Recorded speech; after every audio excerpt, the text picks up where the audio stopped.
Hi, welcome to Grow New Plants. So today I'm going to propagate a Hardy Hibiscus, and I'm going to take cuttings off of it. I'm going to put them into an 18 cell Rootmaker tray and see what I can do with them. I'm going to do it with my domes, put them underneath my grow table like I do with a lot of my propagation stuff. So I've already got my dirt put in here, and I was going to show you my new little toy. I got a new Fogg-It nozzle. You see me use this in a lot of my videos to water this stuff in because it doesn't really disturb the soil that much. But the one I had before, the old one, was a ½ gallon a minute. I got a 1 gallon a minute one. If I have another channel, a product review channel, I review different things. I do a lot of lawn and garden stuff on there. I'll have a full review of that, so I'll link that up there at the top if you want to go watch that video, the full video on this thing. So let's go ahead and start watering this thing in. Puts out a nice gentle spray.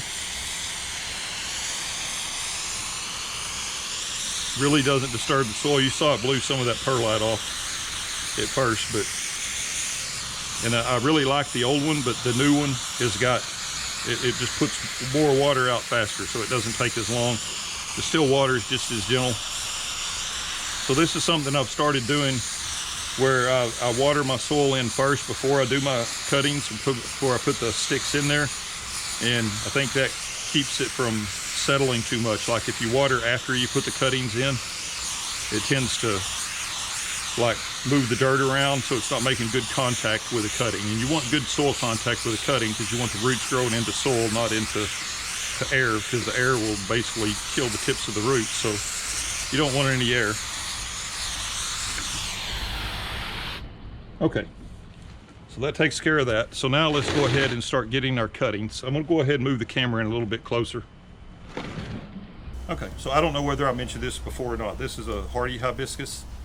So what I'm going to do to start out with, I'm going to take some of these lower limbs off.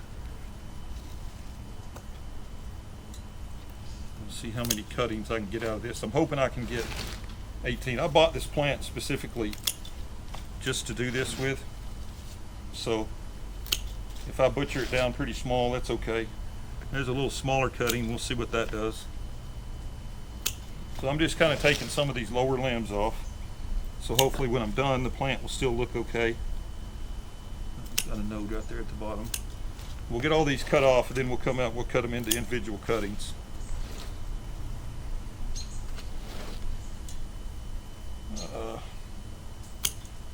Take that one.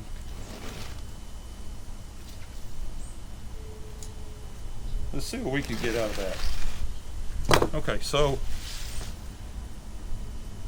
I've got nodes. I need to get a leaf on this, so I'm going to try a couple different things. I've got a node right here. Actually, there's a node right there, just below that cut that I made. So I'm going to come through here, and I'll make another 45-degree angle cut, fresh cut right there on that. I got a node here, a node here, a node here, but I need to get at least one leaf on here. So I'm going to cut right above that. So we're going to call that one cutting. And then we're going to see how this works. So I got another node here. So I'm going to cut below that one, pull that leaf off, pull that leaf off, that one. This is going to be a lot shorter. And this one's got new growth on the tip, but I want to cut that bud out. So I think I can take that leaf off. We'll just leave that one. That's a shorter one, but it's got tons of nodes on it. If it roots, it should branch out and make a pretty good looking plant. This one's going to make a longer, leggier plant, but I think it'll be fine. So there's a node right here, so I can cut below that node, pull that leaf off, pull that leaf off, and we'll cut right there. And then that leaf there, I'm just going to cut it back some. It doesn't hurt to cut the leaf. I do that all the time. You just don't want it to dry out. Where'd that tip go? Okay, so we're going to take that top off.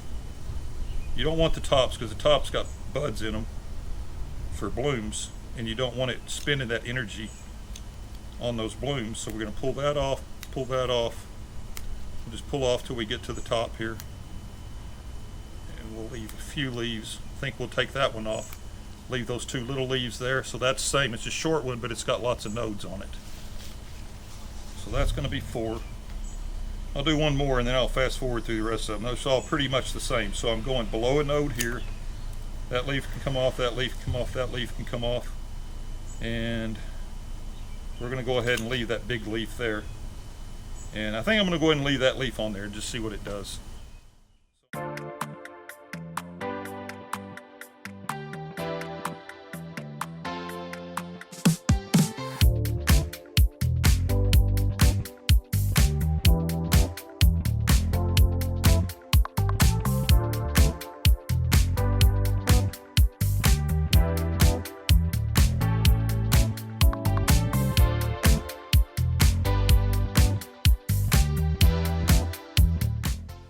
Okay, so it ended up with 19 cuttings, so it worked out perfect. So I've got my rooting hormone here. I don't know if it's even really necessary with these, but we're going to go ahead and use it. I'm going to go ahead and do a little bit of a diddle, or dibble. I never can remember. I think it's a dibbler. I always say diddle. I think it's actually a dibbler. I'm going to have to look that up and make sure so I don't sound silly. So we're just going to take all these things and we're going to stick them probably about 1.5 inches down. These cells are about that deep. We're probably putting them about maybe halfway down. Just dip them in the rooting hormone. Do that. Stick them down in there. And I got some of these shorter ones, which we're going to give a try. I don't think I even need to use a stick for that one.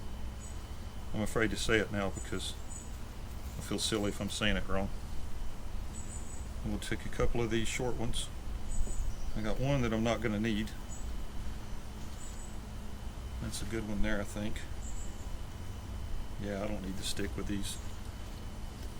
The only reason for the stick is just to kind of help hold that rooting hormone, keep it from pushing off, but I think it's going to be fine. It'll still get enough down in there. So I'll fast forward through sticking the rest of these and then we'll get them watered in.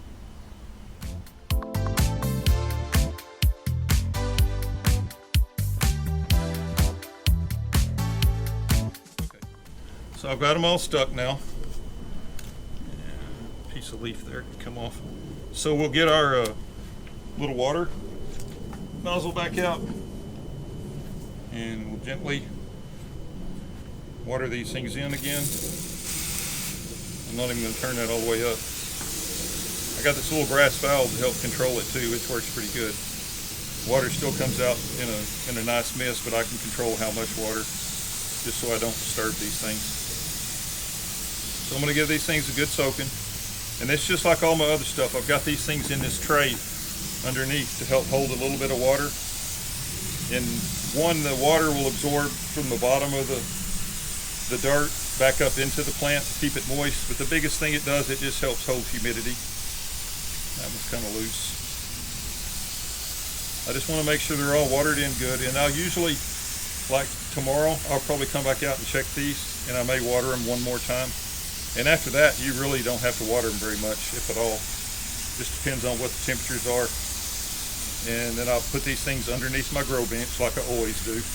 And when the stuff on the grow bench gets watered, a little bit of water drips down or hits on the edge of this tray and adds a little bit of water to it. So very seldom do I ever have to add any water back on these things. I really like this nozzle though. You can see it doesn't. If I was trying to do this with a hose end sprayer, or just the regular garden hose, it'll be pushing all this dirt out of this thing. It does great for these seedlings.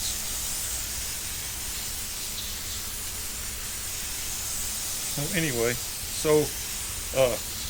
while I'm doing this, I really appreciate if you would hit the like button and leave me any kind of comments, and then subscribe to my channel. That helps my channel grow and make a little bit of money on it, and it helps fund what I'm doing here. I do it because I love it, but it's nice to get a little bit of extra money for it every once in a while too, to help buy plants and supplies and stuff like that. Cameras, everything else, and that stuff gets pretty expensive.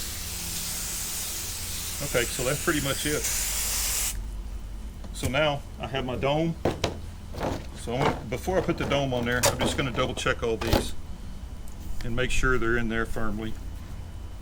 Sometimes that dirt will still settle some. That's why I like watering them in first. They all feel pretty firm.